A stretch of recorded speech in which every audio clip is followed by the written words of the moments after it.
Yes class 11th welcome to simply commerce once again. हम लोग पढ़ रहे थे various institution provided by the और establish by the government to assist the SSIs और small scale industries. तो उसमें हमने सिर्फ 2 ही इंस्टीट्यूशन पढ़ने हैं, आपके सिलेबस में इस टाइम 2 ही हैं, बाकी सब डिलीटेड हैं। फर्स्ट हमने एनएसआईसी किया लास्ट वीडियो में, उसका जो लिंक है डिस्क्रिप्शन बॉक्स में है। If you want to read that तो आप वो भी कर सकते हैं। और आज हम नेक्स्ट करेंगे that is DIC. That is DIC, full form of DIC is district industrial centre. तो चलिए ऐसा करते हैं, बिना टाइम वेस्ट किए स्टार्ट करते हैं।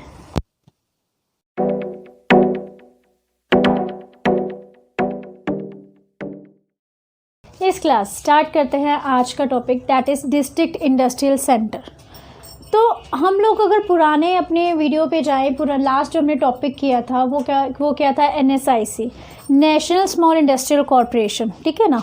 तो यहाँ पर जो नेशनल स्मॉल इंडस्ट्रियल कॉरपोरेशन था वो एक नेशनल लेवल पे काम कर रहा था। मतलब वो एक ऐसा सेंटर, एक ऐसा कॉरपोरेशन था जो पूरे नेशन, पूरे कंट्री के एसएसआईज को हेल्प कर रहा था। वी नो दैट कि इंडिया एक लार्ज पॉपुलेटेड एरिया है और वहाँ पर बहुत सारे स्टेट्स हैं, स्टेट्स के अंदर लॉट ऑफ रूरल एरियाज़ हैं और बहुत सारे डिस्ट्रिक्ट हैं, सिटीज़ हैं, लॉट ऑफ एसएसआईज हैं। और अगर हम ये सोचें कि एक जो नेशनल स्मॉल इंडस्ट्रियल कॉरपोरेशन है जो नेशनल लेवल पर है, क्या वो हर जगह उसकी रीच पॉसिबल है या नहीं, तो हम आंसर कहेंगे कि नो, ऐसा हो नहीं सकता कि वो हर जगह पर एसएसआईज को हेल्प कर दे। तो अब ये इसकी सबसे बड़ी ड्रॉबैक थी। तो फिर सोचा गया कि क्यों ना हर एक डिस्ट्रिक्ट में एक इंडस्ट्रियल सेंटर हम एस्टैब्लिश करें जो कि एसएसआईज को हेल्प करे। यहाँ पर DIC is same like NSIC जो हमने पिछली वीडियो में किया, तो उसके फंक्शन भी एनएसआईसी जैसे हैं। लेकिन क्या फ़र्क पड़ा, अब ये डीआईसी जो है ये हर एक डिस्ट्रिक्ट में क्या होगी, बनाई जाएगी, इस्टेब्लिश की जाएगी, ताकि वो एक पर्टिकुलर, एक लिमिटेड एरिया उसका होगा, उस डिस्ट्रिक्ट का एरिया होगा, तो वहाँ पर जितने भी एसएसआईज हैं तो उनकी वो ईजिली हेल्प कर पाएगी। तो यहाँ पर ये फ़ायदा हो गया कि एक डीआईसी के अंडर एक लिमिटेड एरिया आएगा, तो इसलिए पॉसिबल है कि हर एक एसएसआई की हेल्प की जा सके, स्मॉल स्केल इंडस्ट्री की हेल्प की जा सके। Functions are like NSIC, same वही फंक्शंस डीआईसी भी करती है।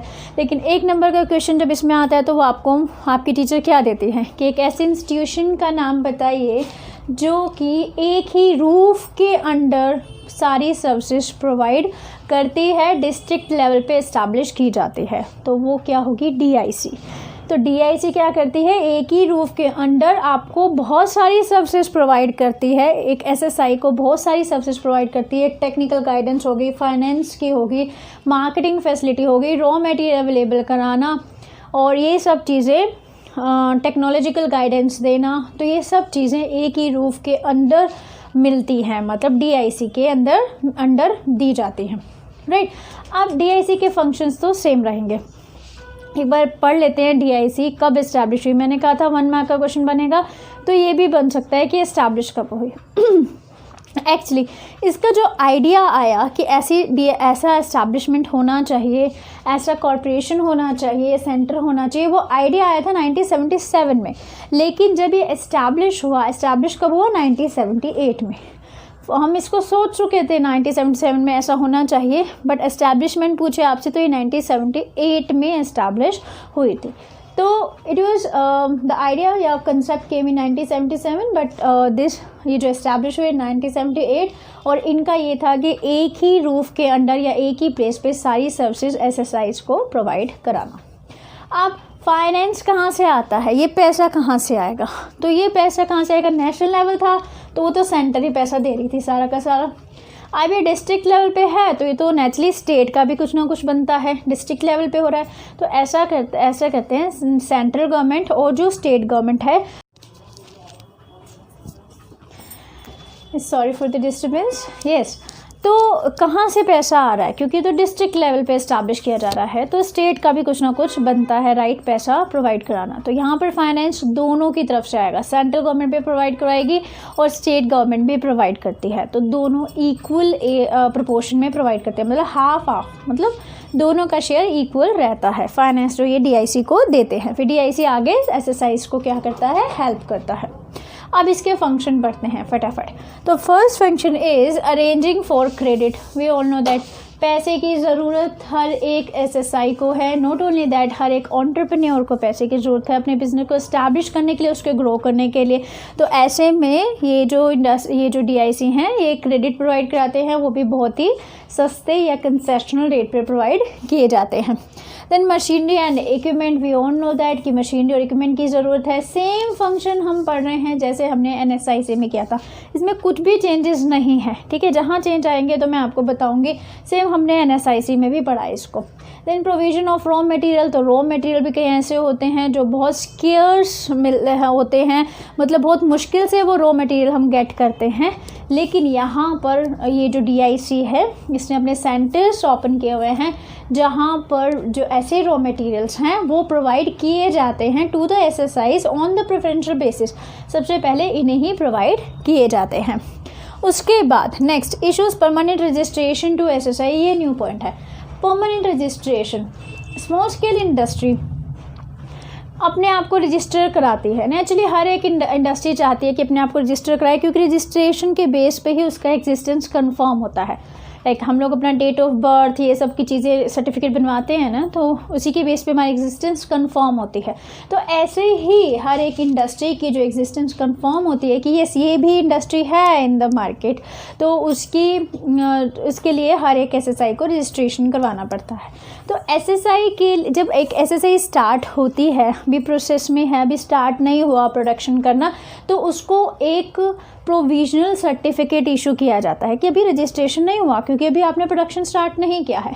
और जैसे ही एक SSI प्रोडक्शन स्टार्ट कर देती है तो उसको एक परमानेंट रजिस्ट्रेशन या परमानेंट सर्टिफिकेट इशू कर दिया जाता है, मतलब उसका रजिस्ट्रेशन कर दिया जाता है। अब रजिस्ट्रेशन कराने से फ़ायदा क्या है, मतलब तो SSI को क्या फ़ायदा है कि जितनी भी स्कीम्स, जितने भी इंसेंटिव्स, जितने भी ग्रांट्स गवर्नमेंट SSIs के लिए भेजती है या SSIs को प्रोवाइड कराती है हेल्प, वो सारी सिर्फ उन्हीं SSIs को मिलती हैं जो कि रजिस्टर्ड हैं। तो अच्छा होता है कि SSI अपना रजिस्ट्रेशन करवा ले, और ये रजिस्ट्रेशन DIC के थ्रू भी करवाया जाता है। तो DIC क्या करती है, पहले प्रोविजनल सर्टिफिकेट देती है जब तक बिज़नेस स्टार्ट नहीं हुआ, प्रोडक्शन स्टार्ट नहीं हुआ, और जैसे ही प्रोडक्शन स्टार्ट हो जाता है तो उस SSI को एक परमानेंट रजिस्ट्रेशन सर्टिफिकेट इशू कर दिया जाता है। उसके बाद वो SSI डिफरेंट जो ग्रांट्स है, डिफरेंट जो स्कीम्स है गवर्नमेंट की तरफ से, उन सब का फ़ायदा उठा सकते हैं। Then act as a link between the entrepreneurs and lead bank of the district. Not only that, ये जो नए एंटरप्रेन्योर्स हैं जो कि नए नए आइडिया लेके बिज़नेस में आ रहे हैं, वो अपना बिज़नेस स्टैब्लिश करना चाहते हैं, पैसे नहीं है, तो वो पैसे कहाँ से मिलेंगे। तो ऐसे में हमें पता है कि गवर्नमेंट ने बैंक्स को इंस्ट्रक्शन दे रखी है कि जो भी SSIs होंगे, जो भी न्यू एंटरप्रेन्योर्स हैं, उनको कंसेशनल रेट पे फाइनेंस प्रोवाइड किया जाए। लेकिन इससे पहले DIC के पास जाना पड़ता है, वहाँ पर एप्लीकेशन करनी पड़ती है। एप्लीकेशन को जब वो परमिशन मिलती है तो फिर उसको बैंक के पास ले जाके लोन को गेट किया जा सकता है, राइट। तो ये एक तरह से ये एक लिंक बन जाता है एक एंटरप्रेन्योर और बैंक के बीच में, और इसी के माध्यम से या इसी के थ्रू ही एक एंटरप्रेन्योर को लोन गेट हो जाता है या फाइनेंस गेट हो जाता है एक इजी इंटरेस्ट रेट पे या कंसेशनल रेट पे, राइट। बाकी के फंक्शन चाहें तो आप NSIC वाले भी इंक्लूड कर सकते हैं। DIC में सिर्फ इतना ही लिखना है, इससे ज़्यादा नहीं लिखना है। मतलब अगर आप सोचते हैं कि ये टॉपिक यहाँ पर कवर नहीं है तो ऐसा नहीं है, बस इतना ही आप अपने नोट्स में लिखिए, बस इससे ज़्यादा ज़रूरत नहीं है। तो यहाँ पर हमारे इंस्टीट्यूशन भी कंप्लीट हो गए। अब हम एक बहुत इंपॉर्टेंट टॉपिक स्टार्ट करेंगे नेक्स्ट वीडियो में, दैट इज़ एंटरप्रेन्योरशिप।